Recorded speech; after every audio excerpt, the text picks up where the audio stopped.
नमस्कार, मैं स्वाति सक्सेना चढ़ती कला टाइम टीवी देख रहे हैं आप सभी दर्शकों का स्वागत करती हूं हरियाणा न्यूज में। खबरों की शुरुआत से पहले एक नजर हेडलाइंस पर।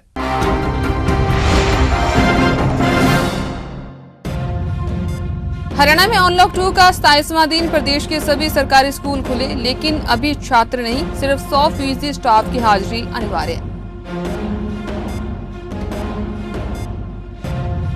प्रधानमंत्री फसल बीमा योजना, 4 फसलों का प्रति एकड़ प्रीमियम और बीमित राशि निर्धारित। 31 जुलाई तक करवाया जा सकता है बीमा।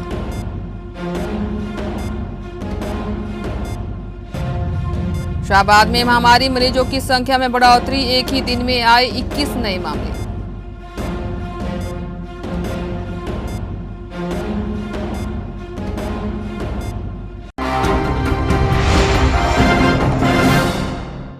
अब खबरें विस्तार से। हरियाणा में अनलॉक 2 का 27वां दिन है। प्रदेश के सभी सरकारी स्कूलों में रविवार को ग्रीष्मकालीन अवकाश खत्म हो गया है। आज सोमवार को सभी सरकारी स्कूल खुल गए हैं। हालांकि अभी सिर्फ स्टाफ ही स्कूल में आ रहा है। बच्चों को स्कूल आने की अनुमति नहीं दी गई। बच्चों को कब से स्कूल आना है, इस पर हरियाणा सरकार और केंद्र सरकार ने कोई फैसला नहीं किया। हरियाणा सरकार ने स्कूलों में 1 जुलाई से 26 जुलाई तक ग्रीष्मकालीन अवकाश घोषित किए थे। प्रदेश सरकार के शिक्षा निदेशालय ने 1 जुलाई से 26 जुलाई तक स्कूलों का ग्रीष्मकालीन अवकाश घोषित किया था। सोमवार को स्कूल खुल गए हैं। अब 100% स्टाफ को स्कूल पहुंचना जरूरी है। उनकी हर रोज हाजिरी लगेगी। वहीं स्कूल खुलने से शिक्षकों की बच्चों के घर घर जाकर मिड डे मील बांटने की जिम्मेवारी भी बढ़ गई है। इसके साथ साथ 11वीं कक्षा के दाखिले भी होने। स्टाफ दूसरी कागजी कार्रवाई भी पूरी करेगा। हरियाणा सरकार ने प्रधानमंत्री फसल बीमा योजना खरीफ 2020 की 4 फसलों धान, कपास, मक्का और बाजरे का प्रति एकड़ प्रीमियम और बीमित राशि निर्धारित की है। 31 जुलाई तक बीमा करवाया जा सकता है। एक सरकारी प्रवक्ता ने बताया कि योजना के तहत ग्राम पंचायत को बीमित इकाई माना गया है। सभी किसानों की बीमा कवरेज केंद्र सरकार के पोर्टल पर दर्ज करवाना अनिवार्य है।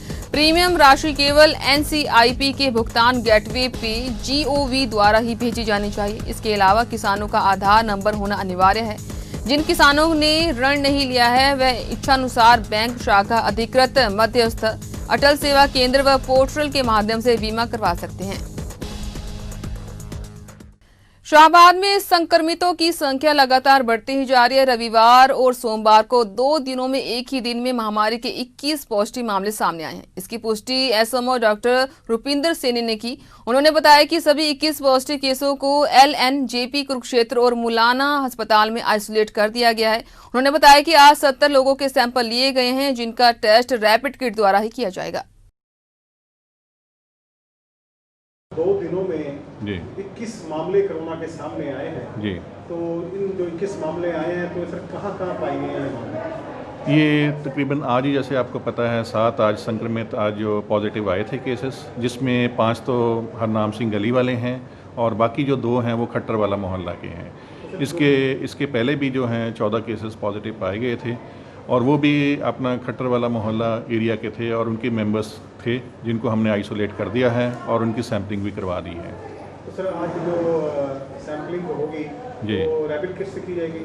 आज जितने हैं, हमारी कोशिश है जितने भी रिपीट सैंपलिंग है 7 डे पे और जो ILI के पेशेंट्स हैं, सारी के पेशेंट्स हैं, उनकी जो तमाम जो पेशेंट्स हैं इनकी रैपिड टेस्ट द्वारा आज सैंपलिंग की जाएगी और जिसकी रिपोर्ट जो है आधे घंटे में हमारे पास आ जाएगी और बाकी जो दूसरे हैं उन केसेस की RT-PCR की टेस्टिंग भी होएगी।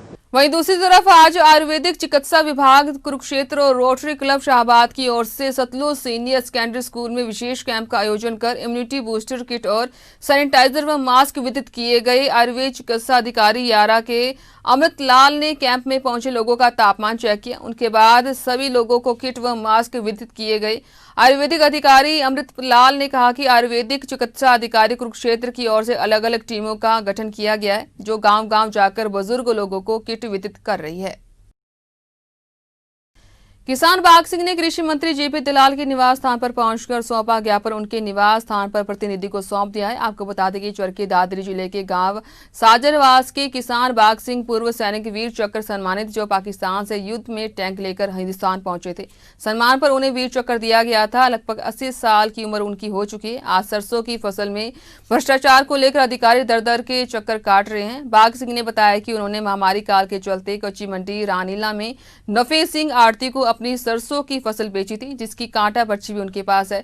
लेकिन टोटल वेट में आड़ती नफे सिंह ने उनकी 74 किलो सरसों, एक ट्राली व 58 किलो दूसरी ट्राली के पैसे उन्हें नहीं दिए, जिसको लेकर उन्हें शिकायत चरखी दादरी जिला उपायुक्त CM window marketing committee Charkhi Dadri को दी। लेकिन बार बार कार्रवाई के लिए बुलाया जाता है, लेकिन न्याय नहीं दिया जाता।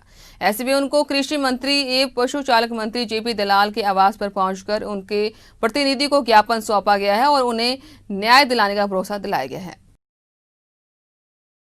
फरीदाबाद में बदमाशों के हौसले बुलंद हैं, जहां घर में घुसकर एक महिला की तेजधार हथियार से हत्या कर दी गई है। घटना देर रात फरीदाबाद के वल्लभगढ़ की आदर्श कॉलोनी की है। दरअसल 22 साल की भारती की शादी हो चुकी थी और वह 2 दिन पहले ही वल्लभगढ़ के आदर्श कॉलोनी में अपने मां बाप के पास रहने के लिए आई थी। परिजनों की माने तो देर रात को अज्ञात बदमाशों ने उसकी तेज धार हथियार से गला रेत कर हत्या कर डाली है। जहां इस घटना के बाद इलाके में सनसनी फैल गई है। मामले की जानकारी मिलते ही पुलिस अधिकारी मौके पर पहुंचे और छानबीन शुरू कर दी है। पुलिस का दावा है कि उन्हें आसपास के इलाके से सीसीटीवी फुटेज मिली है, जिसके आधार पर वह आरोपियों की पहचान कर चुके हैं और जल्द ही आरोपी उनको गिरफ्तार किया जाएगा। आज सुबह फरीदाबाद पुलिस को सूचना मिली कि घर में घुसकर तेज धारदार हथियार से एक युवती की गला रेत कर हत्या कर दी गई है। सूचना मिलने पर मौके पर तुरंत पुलिस स्टेशन से फोर्स पहुंची। क्राइम टीम और एफएसएल टीम भी पहुंच गई और घटनास्थल का मुआयना किया गया है। शव को पोस्टमार्टम के लिए भेज दिया गया है। घटनास्थल के मुआयने से आसपास सीसीटीवी कैमरा की फुटेज मिली है, जिससे हमारे हाथ अहम सुराग लगे हैं और सभी आरोपियों की पहचान हो चुकी है। सभी आरोपियों को बहुत जल्द गिरफ्तार कर लिया जाएगा। वहीं सफेदो सिटी पुलिस ने चोरी की वारदातों में शामिल 6 युवकों को काबू किया है। पुलिस ने इनके पास से मोटरसाइकिल, स्कूटरी, इन्वर्टर बैटरी, मक्की, एसी व खाद बरामद की है। पकड़े गए युवकों की पहचान आकाश उर्फ काशी 20 साल व अभिषेक 18 निवासी मॉडर्न कॉलोनी सफेदो, गुरजीत 19 साल, दिनेश 22 साल, विजय उर्फ अंडा 24 साल व प्रदीप उर्फ दीपू 28 निवासी आदर्श कॉलोनी सफेदो के रूप में हुई है। पत्रकारों को जानकारी देते हुए सिटी थाना प्रभारी देवी लाल ने बताया कि इन चोरों ने जींद, सफेदा व पानीपत में चोरी की घटनाओं को अंजाम दिया था। पुलिस ने इन चारों को गिरफ्तार किया है और उनसे 4 मोटरसाइकिल, 2 स्कूटरी, 1 FC, 1 इन्वर्टर, 3 बैटरी, मक्की गट्टे व DAP खाद के गट्टे बरामद किए हैं। SHO देवीलाल ने बताया कि चारों से लाखों रुपए के सामान की बरामदगी की गई है और अन्य चारों को भी तलाशी जारी है। उन्होंने बताया कि आरोपियों को कोर्ट में पेश करके रिमांड पर लिया जाएगा। रिमांड के दौरान अन्य चोरी की वारदातों के बारे में पता लगाया जाएगा। कलायत उपमंडल के गांव चौशाल में महामारी को देखते हुए आज श्री चैवन ऋषि के मंदिर के कपाट बंद रहे, जिनके चलते कुछ श्रद्धालुओं को बिना पूजा अर्चना किए अपने अपने घर को लौटना पड़ा। मंदिर के पुजारी ने बताया कि महामारी को देखते हुए वे प्रशासन के आदेशों की पालना करते हुए रविवार को मेले का आयोजन नहीं किया गया। उन्होंने बताया कि हर वर्ष फागुन मास व सावन मास के शिवरात्रि व्रत के बाद रविवार के दिन लगने वाले मेले का आयोजन नहीं किया गया है और श्रद्धालुओं के दर्शन के लिए मंदिर बंद रखा गया। प्रबंधक समिति द्वारा सभी गांवों के संपर्क को सूचना दी गई थी। तो आज ये मंदिर बंद किया गया है श्रद्धालु के लिए, क्यों किया गया है सर? क्या है ये जो कोरोना बीमारी चल रही है महामारी, इसके लिए किया गया है कि भाई कोई भी बीमारी से ग्रस्त ना हो और इसी करके मंदिर को बंद किया गया है। चंद्रीसी प्रबंधक समिति ने यह निर्णय लिया है कि कोई भी ये ज़्यादा जो महामारी फैली हुई है इसके बचाव के लिए सभी गाँवों को सूचित किया गया है। गांव को सभी गांवों के सरपंचों को भी सूचित किया गया कि कोई जो सावन के 2 मेले लगते हैं ये अब की बार नहीं लगेंगे। जहां बीते कल पूरे देश ने 21वां कारगिल विजय दिवस मनाया, वहीं लेकिन जिला प्रशासन और ग्राम पंचायत शहीदों को लेकर कितना गंभीर है, इसका अंदाजा तो इस बात से लगाया जा सकता है कि कारगिल में शहीद हुए जाकिर हुसैन की समाधि पर सोफ्ता गांव की पंचायत, सरपंच, सरकार में बैठे नेता और प्रशासन अधिकारियों ने जाना भी जरूरी नहीं समझा। शहीद जाकिर हुसैन के परिजनों का कहना है कि उन्हें जाकिर हुसैन की शहादत पर गर्व है। पिता के शहीद होने के बाद उनका छोटा बेटा भी देश सेवा के लिए फौज में जाने की तैयारी कर रहा है। नवाज शरीफ, आपके पिताजी कारगिल युद्ध में शहीद हुए थे लगभग 21 साल पहले। आज कारगिल दिवस है।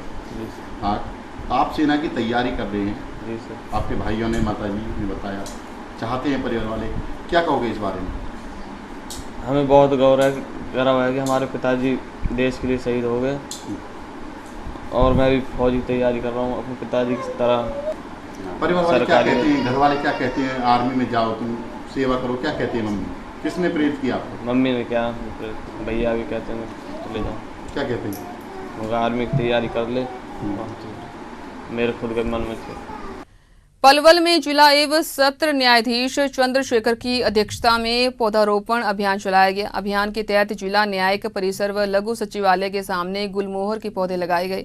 अभियान के अंतर्गत कोर्ट परिसर व लघु सचिवालय के सामने सड़क के दोनों किनारे पर गुलमोहर के पौधे लगाए गए। गुलमोहर के पौधे लगाने से पलवल शहर की सुंदरता बढ़ेगी। उन्होंने कहा कि पौधे पर्यावरण को स्वच्छ रखने में अहम योगदान देते हैं। पेड़ों का होना अपने आप में सुकून प्रदान करता है। प्रकृति को बढ़ावा देने के लिए पौधारोपण अभियान चलाया गया है। प्रत्येक व्यक्ति को एक पौधा अवश्य लगाना चाहिए। जिला उपायुक्त नरेश नरवाल ने कहा कि शहर की सुंदरता को बढ़ाने के लिए आगरा चौक से लेकर लघु सचिवालय तक गुलमोहर के पौधे लगाए जा रहे हैं। पौधारोपण अभियान को सफल बनाने के लिए जिला प्रशासन और सामाजिक संस्थाएं मिलकर कार्य कर रही हैं। पलवल जिले में लगभग 4 लाख पौधे लगाने का लक्ष्य रखा गया है। वन विभाग की तरफ से छायादार पौधे लगाए जाएंगे, वहीं जिला बागवानी विभाग द्वारा फलदार पौधे लगाए जाएंगे।